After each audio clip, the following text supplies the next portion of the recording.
أعوذ بالله من الشيطان الرجيم. ولو أنهم رضوا ما آتاهم الله ورسوله وقالوا حسبنا الله سيؤتينا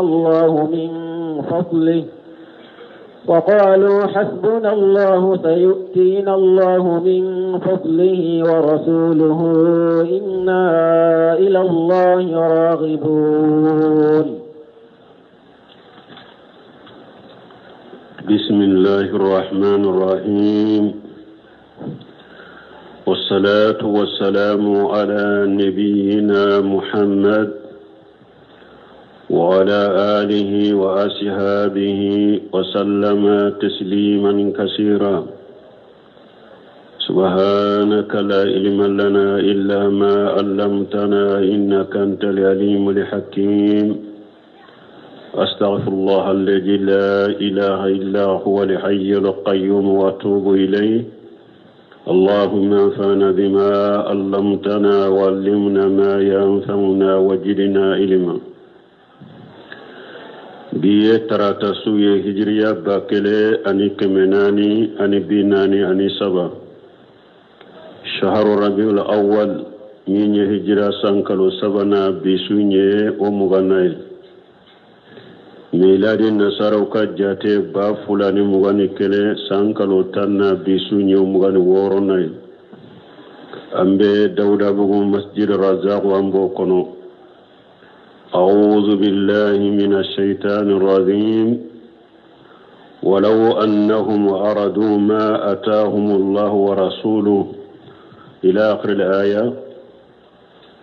ni aya abe aya de nofe deresu temene anya damina wakati ya sura kono. ومنهم من يلمجك في صدقات aya indamina jumaye ala ko munafiqu mogo dobula ube cide la goshi minye qanimatila la tilalila nabe qanimatila abe baitul malitila ube cide la goshi kayira ko amatile komi antemena la dresu temena jul qawaisara ya fo chogomi fa in utu minha aradu qanimati lalila ni yuso munafiqu dobe ubilla gose qanimati lalila ni yuso ubenni sonja wa illam yutaw minha ijahum yasqatuna ne niyati lalika ima uluso ubeddimi ibuye ubeddimi ala ya yiranninye munafiqu jogode munafiqu do ka jogode fulenninye ni ba wucela tilali fe munun tilala nu ye do surala ube nisonja nu ma do surala dro be dimi har sisan nu mo min nyaw do jogobe mo la munafiqi jogode do mo ka ke dina kono ni alade ani la garanyini ni e diya hera soro afule ni ma soro ebe misirula ebe silama uchela ikalla garanyini nafare kama ni la gara sara ete silamiya la diya nafane diya antere kama. ولو أنهم ألكن منافقين ولو أنهم أرادوا ما أتاهم الله ورسوله نوتون جناناي على يمون دوما تلاليلا على ملة قوية تلاليلا شيرين يمين تكا دوما تلاليلا نوتون جنانوي كنسون جانوي كسوما وقالوا نوكو حسبنا الله على يومسا ni ala ya min kangar jare o yangasa wada yantai mutu nyenni fo o kasari ka fo sayutina allah min fadlihi wa rasuluhu ni sey har namma dosoro adola ala bina kafasa manta dama sinya wore kiden fana bina kafasa manta be na fasa manta kanye sinya wore min tenninye ala ko mutu nyenni fo ikasari ka fo inna ila allah raghibuna ewa an kanu lembe kata ala dema mana nutu nyen fo ninde uma heray ninde uma heray tilali wakati ni munafiqu tunyen ninde fo bo iyene aya ye adabu munumba kono walau annahu aradu ma atahum Allah wa rasuluhu min yediliye tilali fen diliye ala ye o sage kata ala na ka cidema me tilali kunangana ala de be fendo latige akadi karasama me cidem fana ale de ba ta ka dima nye dili ye tilali fen dili ye ala yo sage kata ala na ka cidema ala de ba latige cidenya dimbagay me tuma mi anana la wasali yorola ama cidem fara yere kaw yorola wa qalu hasbuna allah أما فو وقالوا حسبنا الله ورسوله ما فرق لا وصلي يرو توكل يرو هذا ما دم بك كوش إن شاء الله كلام بيودك هاري كيدا يتيك كونشين ساكا هاري كيدا أنت مغلا وسبعي نانا لا وصلي لا نانا كينك كودا فينك كفين كوس شينشي بك على كلام بيودك كو بيدا على كلام بيودك إتي كوتا كادا على ندم فيشيكا wodi ato cide mafara alaka tawakkalu yorola hasbunallahu wodoronde fora tawakkalu yorola ma cide fara yereka iwi ka koda ala kelempe wudeka sayutina allah min fadlihi wa rasuluhu min dili yoro fanaye dili yoro soni yoro ala ye cide fara yereka yorola mana ala de ba latige ko fendo kadi mogoma me cide fana de ba takadima donc ninkera ufulay tuma mi anana kanu yoro fanala ayo ke ala kelempe utay inna ila allahi raqibuna aw ambe anka kanuta kada ala deka ambanka kanuta kada ala deka kan jigita kada ala deka ayo fanake ala kelempe ni yoro ya maciden fara yereka o yoro fanala nunu ni adabu berebele bawye ukafamu aya inkono aha إنما الصدقات للفقراء والمساكين والعاملين عليها والمؤلفة قلوبهم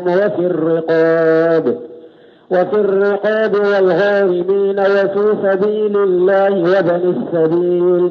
فريضة من الله والله عليم حكيم. لما ذكر تعالى اعتراض المنافقين للجهلة على النبي صلى الله عليه وسلم تمامي على مسمى قرطة لنو منافقون يبال ملين منك منو نجاهلو دو نو يبال ملين منك تيرين كتلاليلا ولمزهم إياه في قسم صدقات أن نو يتيدين لغوشي كالليبو ني صدقاتي وتلاليولا تمامي على يوفوني بيّن تعالى أنه هو الذي قسمها وبيّن حكمها على نانا يرانا ko ciden bake ka jakka mintila abake ka saragadi mintila ko ale ala da ya tila koy ko ciden bake ka ke chogomi ale ala da ya kiri bange cidenye wa tawalla amraha bi nafsihi ko ale ala yere de bishira jakka tilalima ولم يأكل قسمها إلى أحد غيره من يجكت للي على ما تو مغشبولني على يربت فججاها لهؤلاء المجكورين على نانا كجكت لا مغمون بنافو ni aya kono ala nana jakatila ulu de nyogонche mugumunu binafo ni aya kono ulu fana de jakka donyoroy jakatilali ala mato ciden bolo amato nabi nyuma bolo amato mugo nyuma bolo ayere de ya ka jakatila akan ka do yoromi ka do yorofo doni kama ye nyogon soso yala ni noni ya shegi mimbena fo awajibilen do nibi ka jakatila anoni ya shegi mugo kelen de ka do soro jakala wa ube noniya shegi min bena fo ni ka jakata ka di noniya kelema wasarawa sosoli bala don kama nyonje me kuma sahale noniya shegi min bena fo ni ka jakata ka di noniya in kelema dro wasakera mana ni e ka jakati la fanta unde ni nyonje wasara ni ka jakati ga misigine unde ni nyonje har ni ewa wirqan wal amilina ale nulu masoro wasakera mana do yoro shegi min be fo ika jakka kado o kelena dro hari nima do shegi mbela nyugon fe akado kelena ode kuma sahale alako inna ma sadaqatu inna ma min fulinye uba funninde ma adatu lil hasr kun nyem minande arabu kanna munum be fo jate be da udu de la fenwure tese kaddo jaka do nyoro la fo munum be na fote lil hasr inma koro yede segi min be na fo ni segi de jaka do nyoro min ten ni segi e jaka tese kaddo ola lil hasr inma koro yode abena nafaye sarahula inma sadaqatu lil fuqara ala ko jaka bedi fantaundema noni ya fulo fulenni fantaw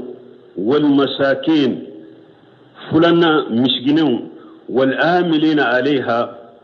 sabana ni ewa masakeye silamu masakeye mu'minun ta kuke barakilai jakaka kuma mbunu perperela tige chogomi wal muallafatu qulubihim anko fulo lil fuqara fulana wal masakin sabana wal amilina alaihi nanina wal muallafatu qulubihim mu'minun nu ewa don ton kurado islamiya la bebe na perperela tige ni nani min fulen nye jaka don yoro la ulu fo chogo ni lani laba min bena fo fana tekelenya ni nani fulo ulu ta fora bilamu lil tamlik bon nani laba min bena fo ako ofir riqabi fi de fora fi li jarfiya li tamliki ma fo la mu tamliki ma fo ulu tala comme abena préparé tige chogo min wakati ya so ofir riqabi ani jon kan horoya jakka be dola nin fana yennani laban fana foloy fulan wal gharimina ani jurmani tigu abena préparé tige sabanna nani labayna o fi sabilillah ani ala kasira jihadun nani na ulu fana tala waybuni sabil siradun faridata min allah wallahu alimu hakim amba damina folo iyala fanta ani miskine juman kala halaka gele fuqahaw ye nyon soso ala fuqahaw do bolo ko miskine kala halade ka jugu kateme fantanka fuqahaw do bolo fantande kala halaka jugu kateme miskine ka donc munun ko faqiru fantan kala halade ka jugu kateme miskine ka ulota de tinyai parce que tout même ala tumbe jaka don yorofo ala badamina minka gele abadamina odela kata ala ham fala ham ala badamina de minka gele fantande kala halaka jugu katime miskine ka munu nyon fo o delila munye cide sallallahu alaihi wasallam atumba fo ka duwula ko ala kale nyanama ya miskine aka fara miskine aka anyana ya miskine ka fatu miskine yala ala ka nyanama ya miskine ka jama kulul Allah garam me ciden tumba fo ka duwa kun Allahumma inna a'udhu bika min al-faqr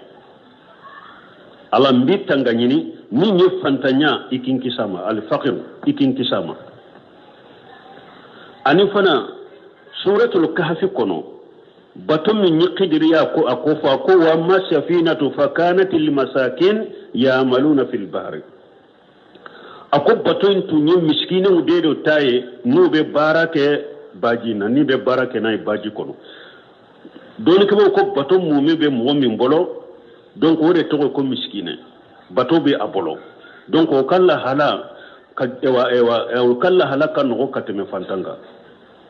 ko Musa fana ko Allahumma rabbi inni lima anzalta ilayya min khairi faqir tuma matara maryana akonti ala ibe hera min jiginka in hata grade ko Musa ben nin fo dommi iri en koro foide tumta bolo donc faqiru ya wodi kajugo fantanya bo nando no ka tafsir la doni ke bawo yet faqiru tafsir munye faqiru yede mugomi nanko asankan nafaqati million kelende do o de bebbe aka balo masan kono iba soro foi tabolo iba soro million kele foi tabolo uba foninde ma faqiru ubi har ni fenyera bolo atetilanje bo nuko aka balo abebbe san kono abebbe million kelende ma iba soro wabi duru de babolo fenta bolo ubi ambe wabi duru de soro bolo ato tabolo uba foninde ma ko faqiru bon miskine fana nanko aka samu nafaqati million kelende iba soro wa keme babulo wakemere mankena wakeme do imba bolo ube wakemeni ani wabi duru ba bolo wabi duru de bace uba funninde ma ko miskine donc fantan kala halaka juguna alai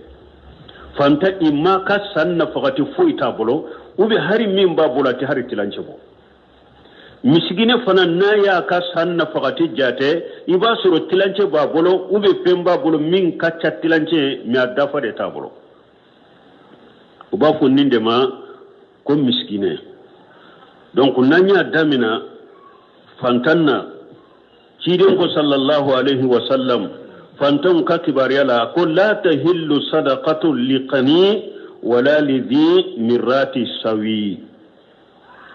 kidin ko jakkate daga shetigiye de aleka samu sakabe dafalen babolo wode qaniyu aka samu sakabe dafalen be surabolo uba funninde mal qaniyu kidin ko nintigi ko jakka manka di alema kidin ko jakkate di alema wala lizi mirrati sawi ube mugomi funnan kaidon afalin do nina banatala bara ba bolo fana bara da ba bolo bara minna bake ka bara ke kalo basara ubasara minna abana fakati bo kidin ko jakkate di o fana ma kide sallallahu alaihi wasallam abu ubayd ibn adi alaka je kabama ako ce fula ku uyale kibariya ce fulai na kide sallallahu alaihi wasallam yashalanihi min sadaqati ce fulai na baki ka kiden dele ko ka jakka dikuluma kiden ye ce fulai ya nyata ku fulan laje aya soro kamalin koro fula delo wala kiden ko in shituma ataitukuma akunna kada auye mbe jakkainta kadi auma wala hajja fiha li ghaniy wala li qawiy muktasib me akado shetigi e ka balo dafalen bi bolo sambalo dafalen bi bolo jakkam man ka dima de ni fana ni fanga tigi de fonnan ke de be sika barake be barala fana bara min ni be sara sorala min bi bo jakkam man ka de fana made ci de nyen ni fay o misgine o ye qaniyu ta o ye faqiru tay ni nye fante balo tabolo ube sambalo dafalen tabolo jakka beta kadama ambe fantanta de la folo bo fantanta nan ko jakka kanka dama na ya soro jakka wori ganin yini do silamiyala min ye silama nyemay ayem mo de bilaw ka jakka fara nyogon ka kajate jakka bu bolo ni jakka be di adin tugo nyumaye jumaye don ko ko ambal la jere nan ko nim fantama e ka sambalo hakke joli akon million kele an ko joli be bolo million kele na akon ne ko ni foyte mbolo ambe million kele dafalende taka dama fokata jakka sanyele matuguni na makote jofena ni jakka tilan cogo nyuma be jakkan ka tilan akan ka tilan ni cogo dela asam musakad dafalende be dama amma ko kana jofena balola fo sanyele mawre na ko million kele na million bi duru be mbolo parce que anko fagiru re fo eta bolo awube har ni fenyera bola tari tilenche bo akonne ko ni sambalo hakke million kele nde me wabi duru kono be mbolo atoye jole wa keme ani wabi duru ambota jakala kaka e wabi duru inda fa million kele ka dama samu sota fokata sanyele ma ni nye fagiru tay nambora wala wal masakin fulana wal masakin jakka donyoro fulana fantaw misginu o misgina ye jonye anyo fo anko nanya anko misali la kasa na fogati million kelende ibe wa keme sorabolo ube wa keme ani wa bi duru sorabolo jakka beta kadi o fanama ka balo dafa ni miskinete ewa miskine sugu kacha chiden ko laysa al miskin bihaja tawafi alladhi yatufu ala an-nas fatarudduhu lughmatun wal lughmatan wa tamratun wa tamratan qalu fama al miskin ya rasul allah qala alladhi la yajidu qina yuqnihi wa la yufattanu lahu fayutasaddaqu alayhi wa la yashalu an-nas sayya nankum miskine fana ciden ko misigine tede mugo munun fule yala la ani nyogonche misir kono nawla bitigula sugula mo munum be yala la no be dalili ke niye e wa ciden tilela dalili ke law logoma de tumbe duma ube logoma fula ube tamaro ke ube tamaro fula comme anyere bursula tumbe tokomi ciden ko misigine tede munum be yala ni nyogon cete niye logoma kelenda ma anata niye logoma fula dama na sagi ube niye tamaro kele dama anata ube ne tamaro fula dama beta akote misigine de dugu bala sisa misigine te munum be yala ka dalili ke niye drome kelenda ma ye fula dama beta niye duru dama beta niye tanda ma beta ciden ko nunun te misigine da falente nunun ye ni jakan kan kataka duma de ciden ko misigine ye de mugomi setaye se min be se ka kariya ka bo mugo bolo ewa mugo fana ka hakili tala nu be saragati dama ale yere fana te mugo deli foila misigina ye nunun de ni jakatigo kankan nunun de yoro nyini ka jakata ka duma setaye min be se ka lawasa kele fulanna mugo fana hakili tala ka fo karasay fanta nu be fenta ka dama sabana ale yere fana te wuli ka mugo deli foila tiden ko ninde misigine dafalenye mugo kankan min nyini ka jakata ka ta dama ni nye fulanna de ni yala kelaw ado yere be sojo de la yala kela chaman fule ka dalil ke misiru la sugula do yere be sojo de la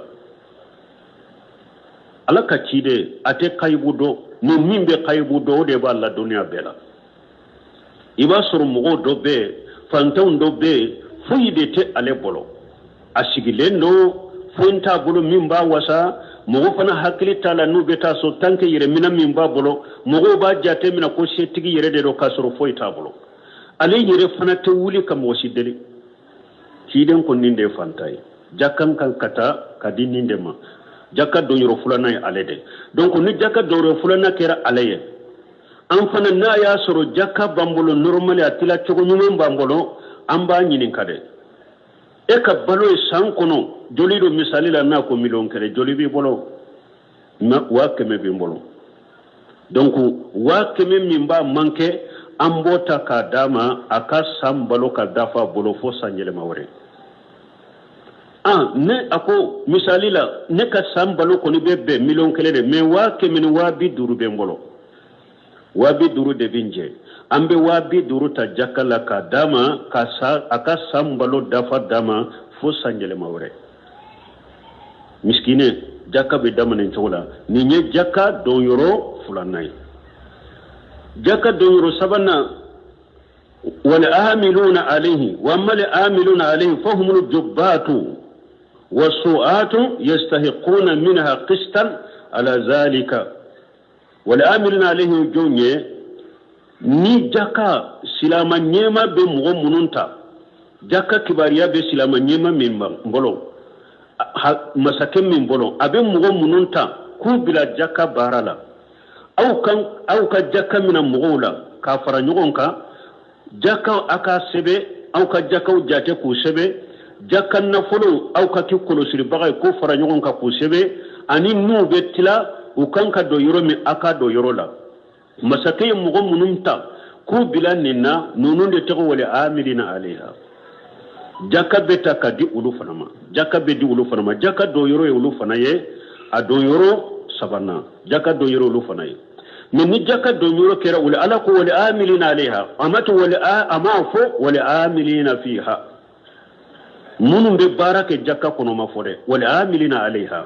masakay munum ta ku bila barala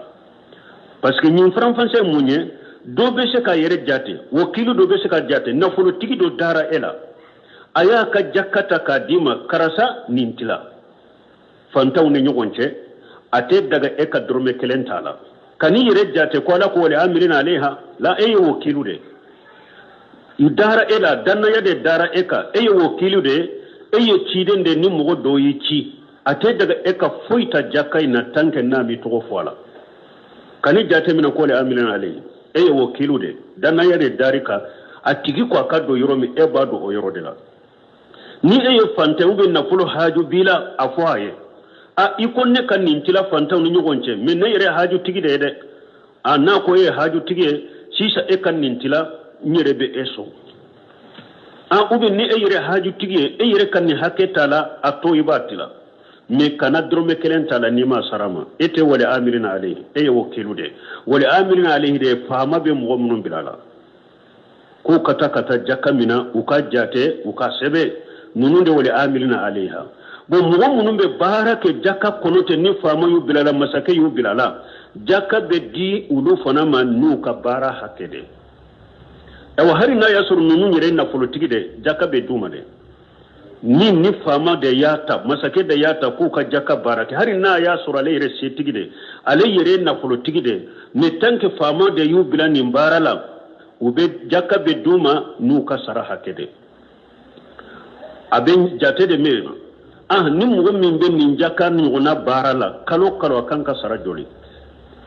nu ko kalo mo bo nin be ni bara sugula kalo tinyala akan ka sara wata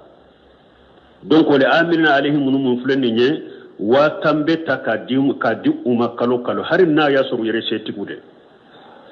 parce que ulube jakka intanu ka barade jakka tali dagara uluye nu ka barade jakka te di nunu mani fantanya de wala amilina alayhi jakka be di ulu manu ka barade ube bara hakem min onyogona sare minye kalo o betta kaduma jakala ufana ni yorobala ni togoye kol wala amilina alayhi munum be barake jakka kono ni fana yoro wala amilina alayha yazudu an yakunu min aqribai rasulullah sallallahu alaihi wasallam alladhina tuharimu alayhim sadaqatu munum be barake jakka kono te ni fama yubla masaka yubla la abeshe ka ke mogoye munun yere ciden ka balima suru ni jakka dile haramu yaruma لما ثبت في صحيح مسلم من ثبت مسلم كنو أني عبد المنطلب ابن ربيعة بن حارث أنه انطلق وهو الفضل ابن عباس يشالان رسول الله صلى الله عليه وسلم أن يستعملهما على صدقته من فلا من ربيعة بن حارث يزوج عن ربيعة بن حارث أن فضل ابن عباس nunu fula tara ciden fe o tara ciden deli ko silamiya ka bara munun bi bolon an fana bila u dola an kasara faqala ciden ko inna sadaqatan la tahillu li muhammad wala li ali muhammad inma hiya awsaqun nas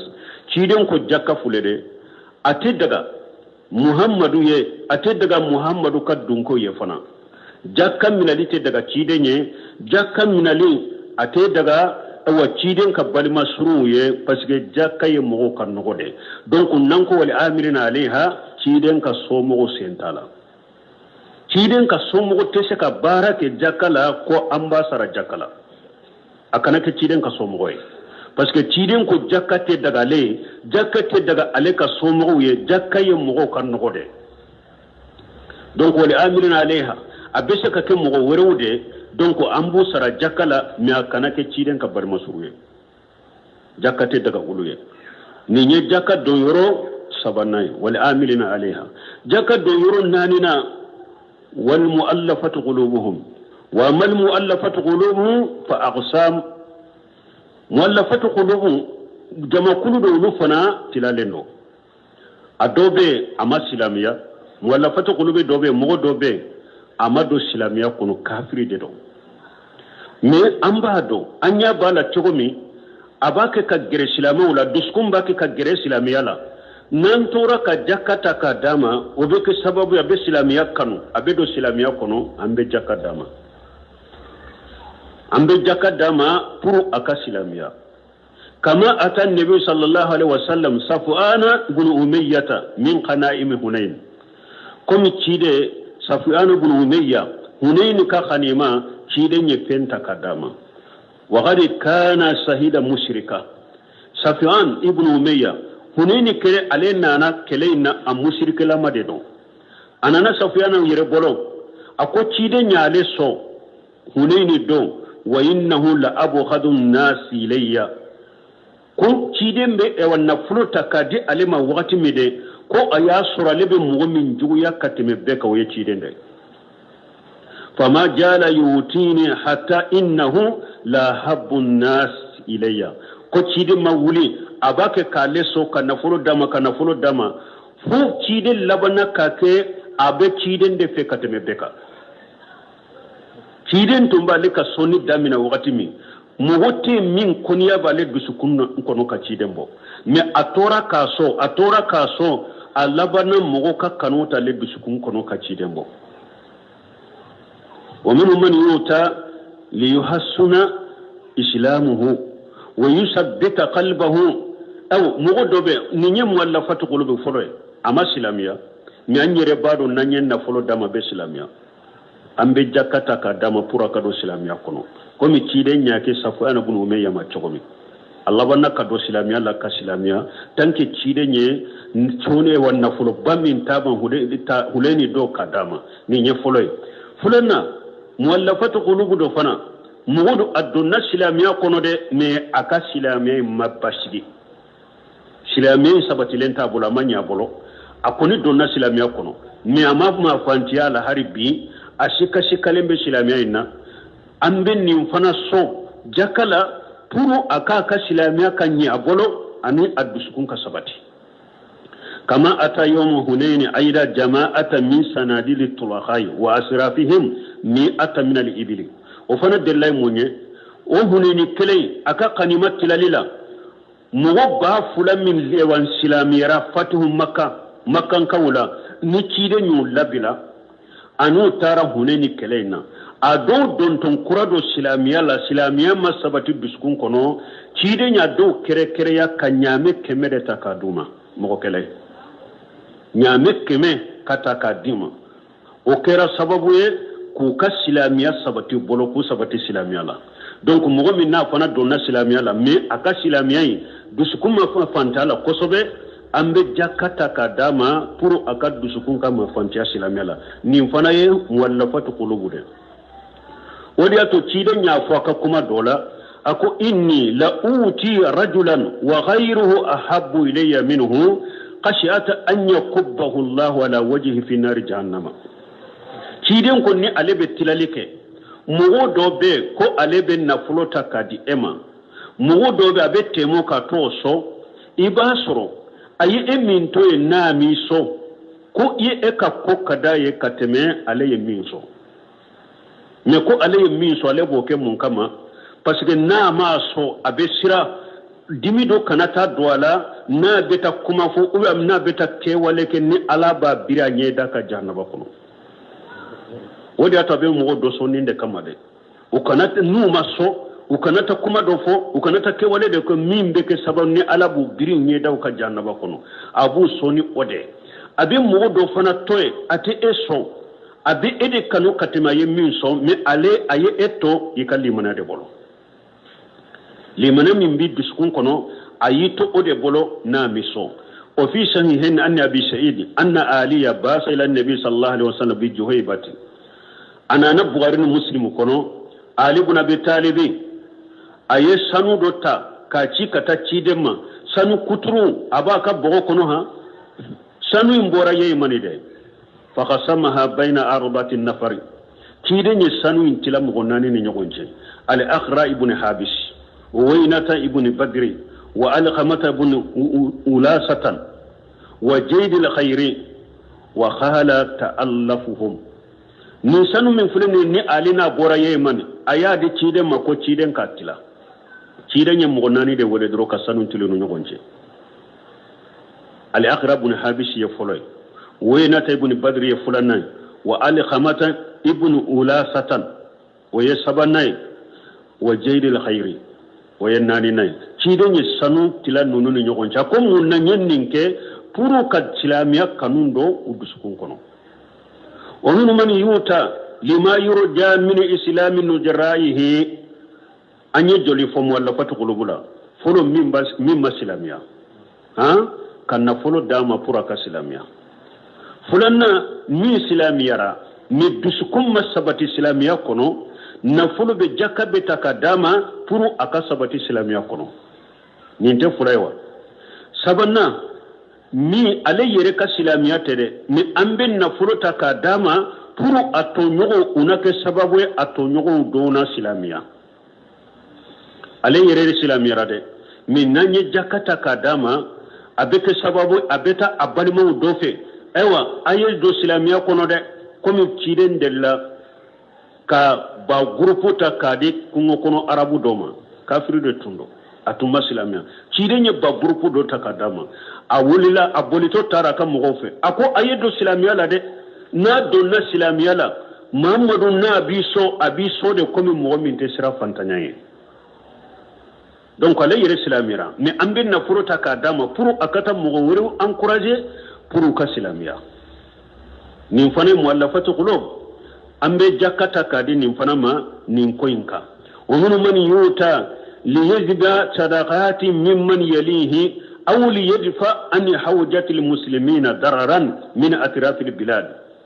mɔgɔ dɔ fana bɛ yen muallafatu qulub dɔ bɛ yen an bɛ jaka di ale ma pour kafiru munun ba ale kɛrɛfɛ an b'a kɛ ka nisɔngɔ min minɛ o la silama munun bi silama jamana munun ba ale kɛrɛfɛ i b'a sɔrɔ mɔgɔ dɔ bɛ yen ale ka dugu kafiri de don a n'a ka jama bɛ yen mais an ka silama jamana dɔ bɛ ale kɔfɛ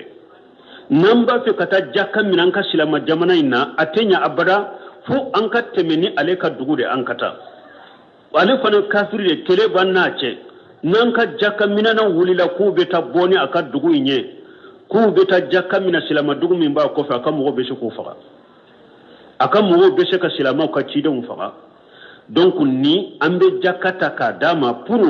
an balima silamaw dugu minnu bɛ ale kɔfɛ ale ka fɛɛrɛ kɛ k'olu ka jaka mina ka na n'a ye ka di an ma nin fana ye muallafatu qulub de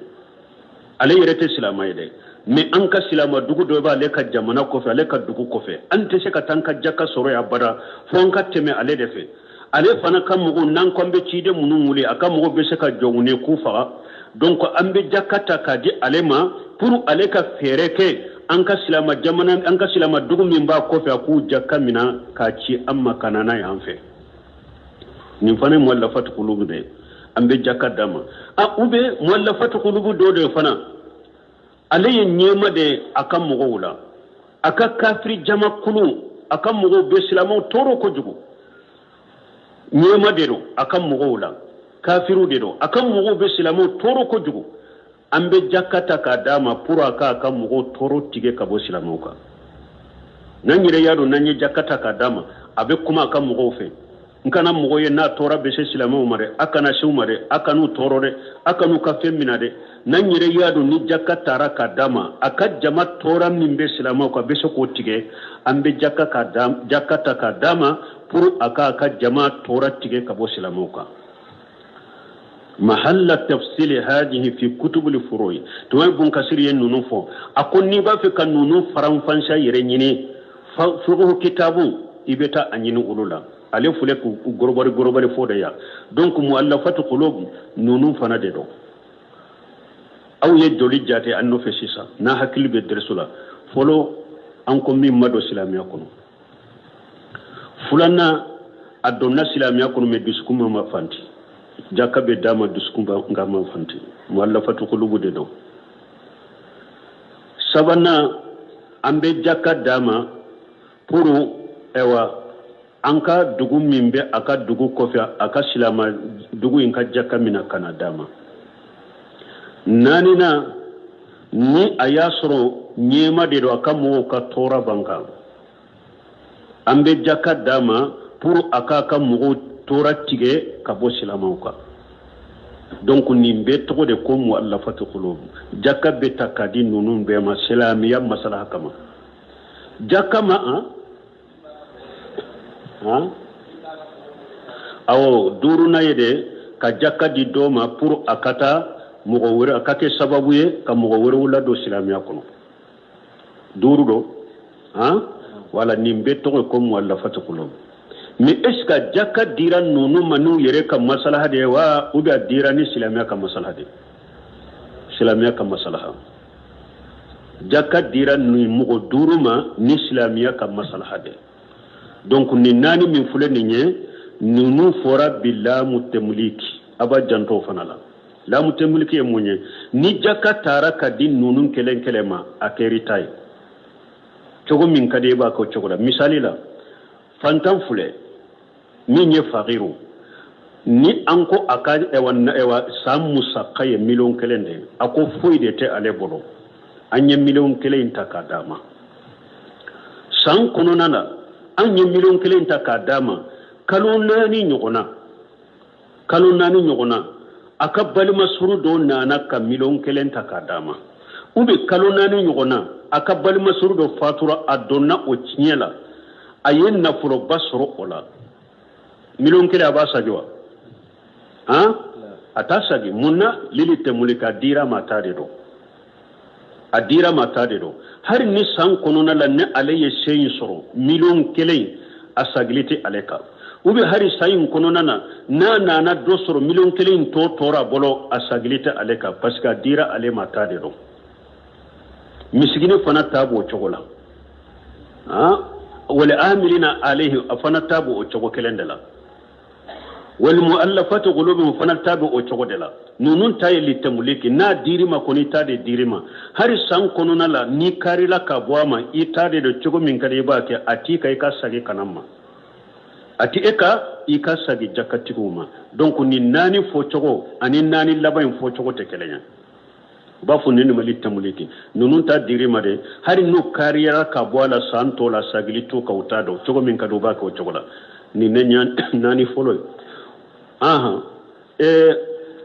nani laba ko cogori o fir riqabi wodete o fir riqabi ani jonka horoya jakabeta kadi jon fanama jonka horoya ko sababe do fana kono folo ni jonde do mukatibu de do bafo mukatab jonde do amara lemba matigi bolo matigi ko amasisa ko karasa tawa keme nyini kana niye wa keme dinne mambi kan horoya bafu nine wal mukatab nini njoyi nane amma akonne ka matigi ye wa keme de bilanka konninye wa keme sarakwa bi horoya ambe wa keme ta jakala kadama akata da matigi maka horoya o fi riqab ninye nimbe dwa kono o fi riqabi do fana jom mara lemba atigi bolo anka jakata anyado jomin do tawhidi tigido sunna mugo cesirlendo dina la kosobe ni amatigi bake kabila bara mununi ko mununa bake ka sugula ka ala koma aba malitrete abake kadegu abeddaga anka jakata kata kan matigi fe ika jomin bi bolo teo iba fe ka ferewa na ko ahamba fere amba fo asongofo na ye joyi songofo akonne ka jomi fule ninye million kele ambe million kele ta jakala ka dama ka jonsa ka kan horoya ni fano fi riqab o fi riqabi sabana ashirul muslimina inda al kuffar ni jahadu kera ni kafiru yesilama munumina ni kafiru yesilama munun nyanama yamina o ko aka mugo munun fule ninye atu sorode fo akan ni wori hakke de sara naye ni wori hakke sara amba ka mugo minanen ambudi awma nun fana to de fi riqabi ambe jakata ni kafiru ye hakke min foanye amba ta jakala ambe ta duma pour silama munun minalen bu boloye ku minula ni fana fi riqabi o fana te sabaya make sabaywa o fi riqabi nanina al muqtataf o ba fo min mako wotasi bandu do de nana ka silama nyuma do doni ke baka nyuma do silama nyuma do uyata wotasi la utarana ka fo nini wori hakke de masara anta bila na ya sorfa ngabe silama wula ambe se ka fereke ka bosala ante wori damade ambe fere de ke kata tigi bosala ambe se ka bosala chokomi no ya sorfa ngatanna wa fere sitambolo aye wori hakke min fo amba ta jakala kadama puru aye doni kibaga min mina ube aye silama min mina akabila nunun to de ko o fi riqabi nin sababe donc jonkan horonya fasamancha belebele bade bala cire nya nati jonkan horonya ewa fasamancha la iyaro silamiya fule sani silamiya kana don tumbe soro sababu chamanna sani silamiya kana me silamiya nale sababu min be hada madenke jonye ayo koro sababu min be hada madenbo jonya la ko fere silamiya yode ke ube bilal nunun ka jonya min fo ube amaru munun ka jonya min fo nunun kera sani silamiya kana don soro sababu tun kacha me silamiya nale sababu min be hada madenke jonya ayo koro ka ke jihadu duro silamiya nale fuy tese ka hada madenke joye ni silama jihadu te ni silama jihadu silamu ni kafiru kerela an shera kafirun la an bu kan mugo munun yanama yamina ube se ka ke jonye jonya be na ni silama jihadu doronde silamiya nale ko fe fuy tese ki kini jonni no ote fonni mugo mi nya ka silamiya jon soro silamiya jihadu la ayata ka di ema ubi aya ka jon soro silamiya jihadula aya fere ema jonya be soro ni ewa silamiya nalen ko fe jonya be soro ni jihadu doronde jihadu kala de be se ka jon fere ma jihadu kala de be se ka aka jon dima ni silamiya ye jon be sababu min be jonya bo hada maden ka silamiya nale ayo fere odiya to kafara ala be jonka hore do ala kalili kafara jonka horoya bala sungalo ni ka muso jonyonya kafara jonka horonya bala minye niye mugo faga katawula kafara jonka horonya bala minye jaka donyoro jonka horonya ko bala silamiya sariya te jonya fa tafe jonya kato mugoka odi yato jonya be na ni sababu minya aya koro sababu mimbe jonya bo mugoka ko fere silamiya odeke odi yato chiden ko jonka horonya fasamantiala hadisaw nana ciiden ko anna allah yu'attiru bi kulli adwi minha adwan min mu'attiqiha hatta al faraja bil faraji وما جاك إلا أن الجزاء من جنس عملهم وما تجزون إلا ما كنتم تعملون جونكا هوريا لا تشيدن كو مغو كوني مغو هوريا كابو جونيالا كو أكاسو في كلين كلبي ni ala ye aka sufen kelen kele be ala bo onyogona horonya e fana la kibo jahannaba tasumama abe aka bolo iya a horonya aka bolo yu horonya ala bi bolo horonya ka bo jahannaba tasumama a sen horonya li ala bi sen horonya ka bo jahannaba tasumama a kunkuno horonya li ala bi kunkuno horonya ka bo jahannaba tasumama ciden ko hara nyefela horonya li ala bi ka nyefela horonya ka bo tasumama asufe aljaja min jinsi amalihi e ale kan horonya ka bo jonya la chogo mi dai ala fana bi e kan horonya ka bo jahannaba tasuma la o chogo kelendela awa ciden ko puru jon kan horonya kan an la su katama salasatu haqqu ala allah awanahum ciden ko mo sababe ala ya bilale ala yere ka ko abe wulu demede القاج في سبيل الله جهدوا كلا على كسرلا والمكاتب الذي يريد الأداء أني جوم مني أما تيجي حكي دو بلاكا كوا كان نانو يابو هورنيا جوم من بو حكي نينيلا على بيدمه يبو سورو تشومي بوري كاتو دي ما تيجي من نيبي هورنيا وناهكه الذي يريد العفافا أني مغم من بافي كمسو فرو كا يري تانغا كبو ودي مسوما ciden ko nim mo sabala bu demere ala ya bila yere ka abu deme donc mbalmo ni nya yira fasamanta bele ba de be jonka horonya la mugo ko fam silamiya min fule ni nya jonya balade me tuma mi silamiya nana donya be hada madin soro ni sababu min aya korode sababu min be jonya bo hada madin ka ko fere har ya be silamiya sarela ni jongo si mugo to ya dola do silamiya ba horonya bolo anyo be kara yiri salihina law i jo niya gosi togo dola doro silamiya ba wajibi kai ka horonya de ka toro kan nyangi togo ya dola silamiya ba wajibi ka ika horonya de tanke ni silamiya ta fi hada maden kan mugo mara ko bi sago kala donc jaka do yoro ewa ni nye joli nay ha woro na de fulen ni bo ankon ni nani afo chogo ani nani folo min temero fo chogo te kelenye ako o fi riqabi bo misali la sisa nanko fi jarfiya nafolo indira ema sababu do de kama nu o sababu sabati lembe nafolo dagariye ne ni o sababu wulila nafolo inta ati taye asage kana jakatiguma jonko ne kamatigi wa keme de bilanka tanyini ninye wa keme di ne mambinka horonya jon nanama anye wa keme ta jakala ka dama atara matigi fe akoy ikonka wa keme minyini afule akuya sura konya suru ewa konya farala nyikan horonya jon kana toni wa keme nyede ibe sage nae katadi jakatiguma parce que amadi ema ko itado ikamara adira ima ye sababu min fode tanko o sababu nyana bora wa keme ma doala itate asagi jakatiguma o fi riqabi ani lil fuqarai ani o fi riqabi ni difference debe lamu be munun tala wulu tayi utade hari numa ko nyana katoto bulu tado ne fi fora munun tala adira ema sababu inde kama ni sababu nguli la doro katoto ibolo ube sababu nyana bora kasorima dola sagi jakama ni nye foloy ewa nani laba ni nyo foloy fulana nani laba inna wal kharimina wa mal kharimuna fahum aqsamu jurumani tigu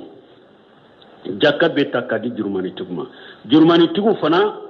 façon kacha façon fulade ou bien façon saba façon folo ubafu wa rajulu tahammala hamalatan mo debedo setigi do ha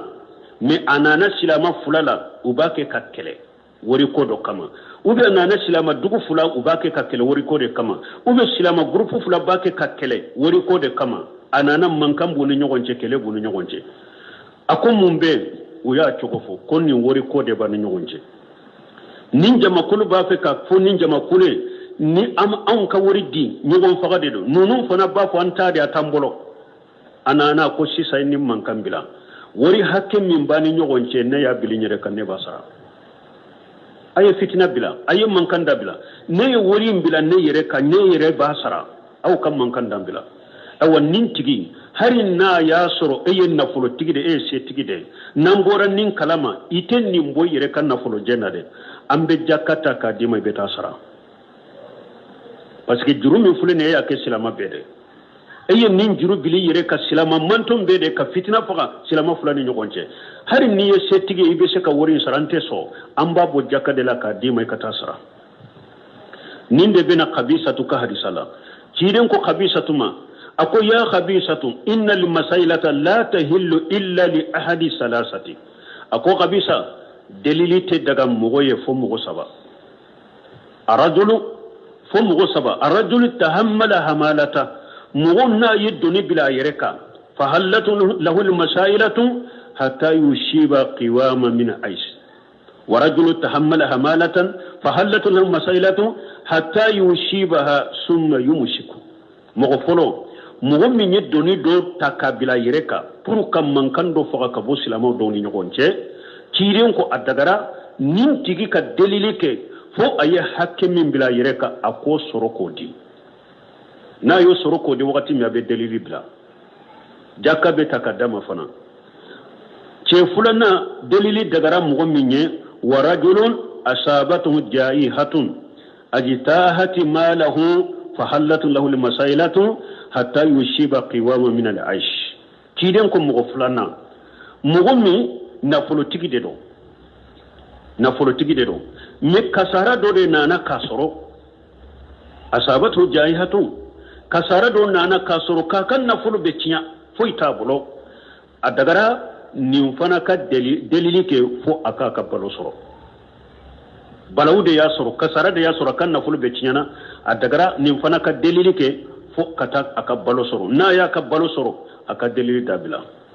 ورجل أصابته فاقة حتى يقوم ثلاثة من جويل هجا من قرابة قومه فيقولون لقد أصابت فلانا فاقة فحلت له المسائلة حتى يشيب قوام من عيش كيدنكم مغصبنا دليل دغرا مغو منونye مغو مي فانتانيا دي علي سرو فوي دي تابلو فانتانيا يا سرو fo mogo saba mogo hakilima saba ayireka kabila mogo la uye sereya ke ko karasa foyi tabolo de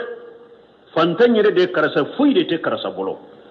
nin tigila mo adagara ale fana ka delili ke fo kata ka balo soro na ya ka balo soro aka delili dabila awa ciden ko fama siwa hunna min al masailati ciden ko kabisatu ni delili min te nin delili togo sabaye ni mo ye delili ke nin la hala saba dola kelente suhutu ya akuluha sahibuha suhutan wa ya haramu de natigi bake ko haramu do nin ko saba dola kelente ni ye delili ke ciden ko na fulo min bake ka dima delina ka du bake ka haramu de do me hadisa fo kunya munye tahammala hamalata jaka donyoro folo jurumani tigi folo o yenninde mo min nye doni do bileka ka mankam fa silama fulani nyogonce jaka be dama jurumani tigi fulana ayere ye jurude ta puru ka demba ya bolo ayere ka wajibi kode do seta ya tara juruta ka wajibi kode do nyanabo ka yere ka nyanama ya kode do nyanabo juru karna kanna asara chogo masora bolo ambe jakata kadi nim fana maka ka jurusara ni nye jurumani chogo ya fulana jurumani tigi chogo ya sabana min juru karna kanna ni ala sosode ale ye juruta aka jura tumbe na folo mununta budo ala sosode la ode ye juru kari akanna nin jurumani tigi ante nin ka juru sara abada fonna tubira kabwa ka kutala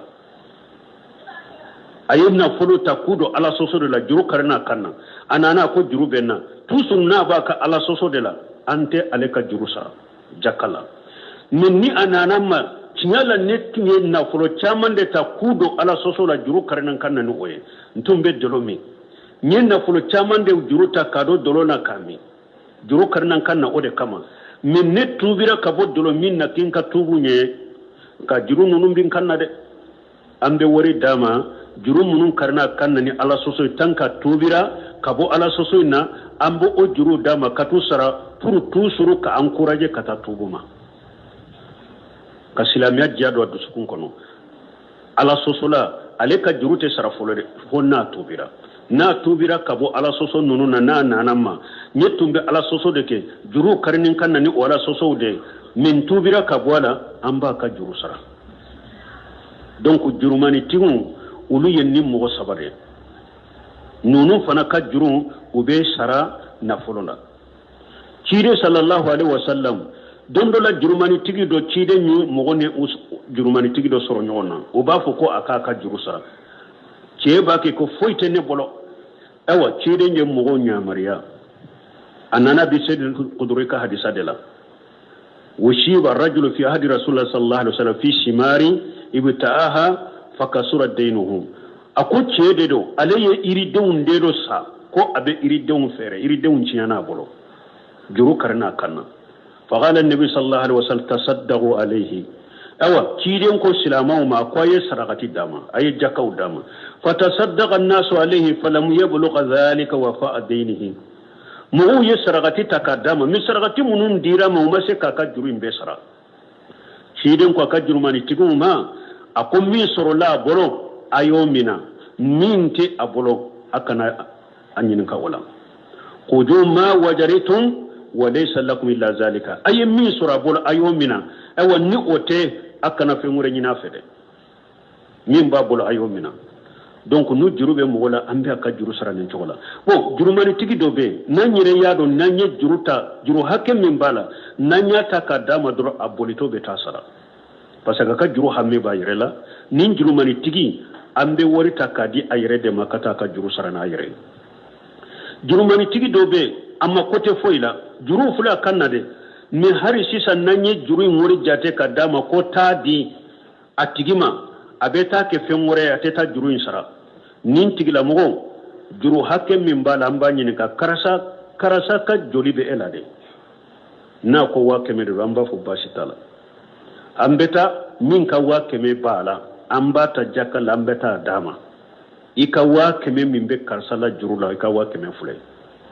nanye juru insara wakati min ambe na foire karasa ka juru min timbila anya sara tanke nanya do kwa iremma kote fenna na dirama durabeta du ambake ni chokodela donc yala mugo ewa an ko jurumani tugo ni yala mugo munun fatura jurubula mugo fatule unka jurube sara jakalawa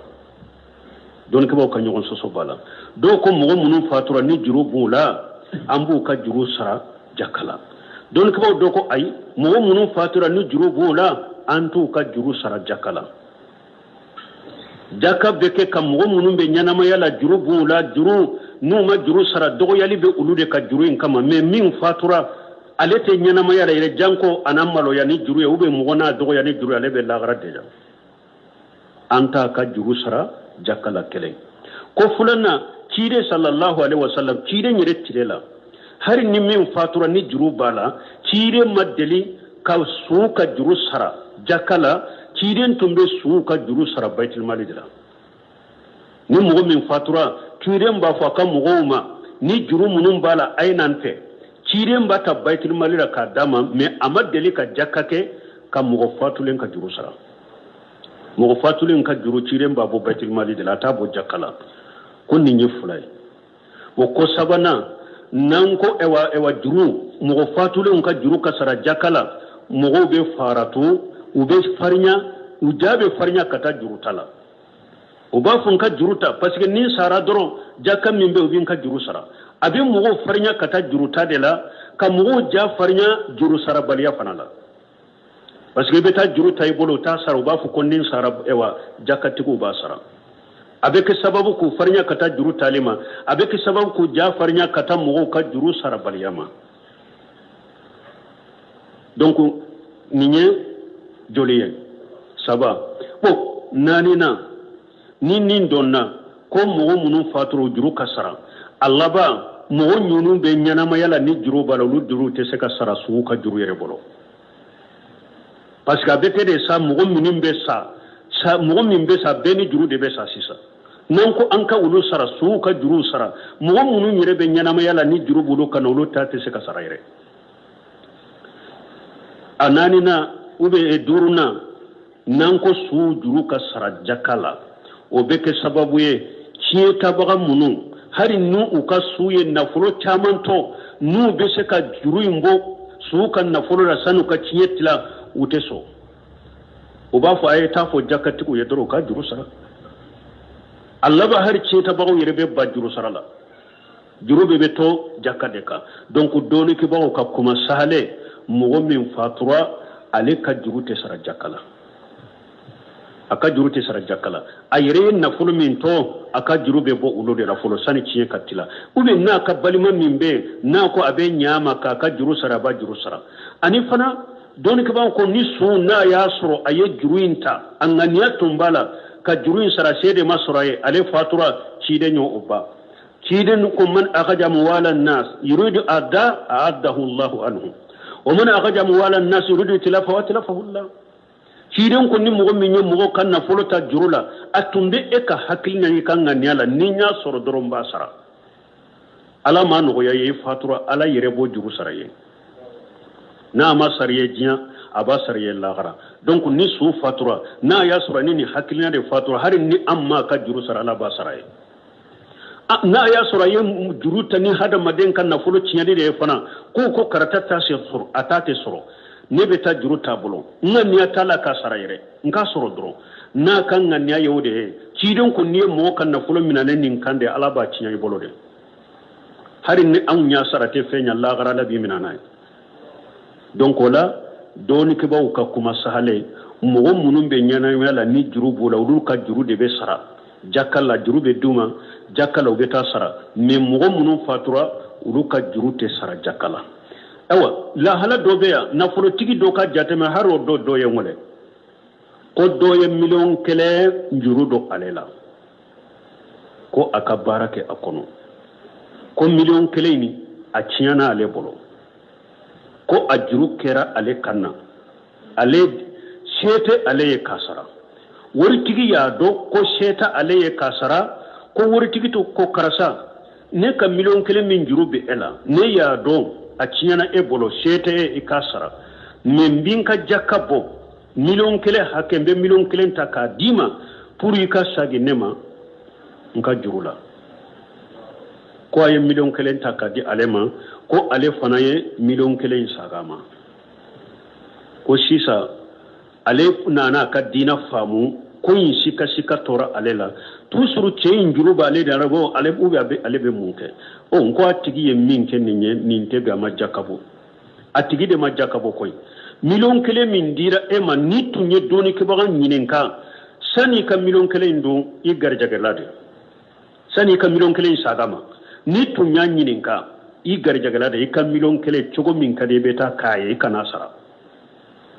i tumbeta du tanka dira e ma jakadero akeri taye i tumbeta du de ni ale fule ka minke e ya sagama ale ma jakabo de million kelen juruba la jakala don ke ba ko ninte jakabo i kan na folo de récupérer i kan na folo jomi be jurula i desira ka soro de i yore récupérer ni jakay ima jakabo de atigi million kele juruba la jakala akanka jate kabo donc ninte bede ka jakata ka di mogo ma ko karasanka juru sara wotebe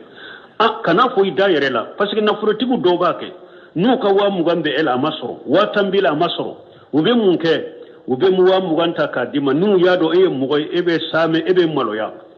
wali hake akaki kana mandiye nu ka jaka wakati sera ube wa muganta ka dima e yere bi kanto akarasa aya sore ka wa muga benela yere ita to o la cinga kele ube ina be go o kofe be na karase ka wa muga minita mina sinya kele aya sore le fana ya dino nganyade innamal amalu binniyati wa innamal likulli imri ma nawa hari na ya sur ema foidala ninde tumbi dusukun kono ka dama pour akana sagi mai ka jurula ima jakabo ate beyede ima jakabo ni na folotigi ni na nyogona temina ibolo ni ya ke ewa ima jakabo de iye hake mindi fantama pour akika na folo sagi ka nyogona bo me ni ninte edusukunna ima fo ate edusukunna e koni ya jatemina ni koni ne ka juru bala de me fantande do jakan kan ka dama eye jakata ka dama ima fo akika juru sara ati duskun kono yere fana eye jakata ka dama re ana kaka chogo min kada ya kata ka o chogola bon na yere de sagira kana akara sai ka juru min binna amina sinya kele fenti kanina ni ma fo ka da ka imanga ni duskun kono fenti kanina na ni ka juru sara basite nina wati sera dewa inshallah ni ala sonna sini ambe continue jaka do yoro abe comme ewa fula de torawa a tora fula de inshallah me prepare la tige bola tanke wakati sera atese ka nyana boni chogo min kadanye ala ka sini ran inshallah subhanakallahumma rabbana bihamdika ashhadu an la ilaha illa anta astaghfiruka wa atubu ilaik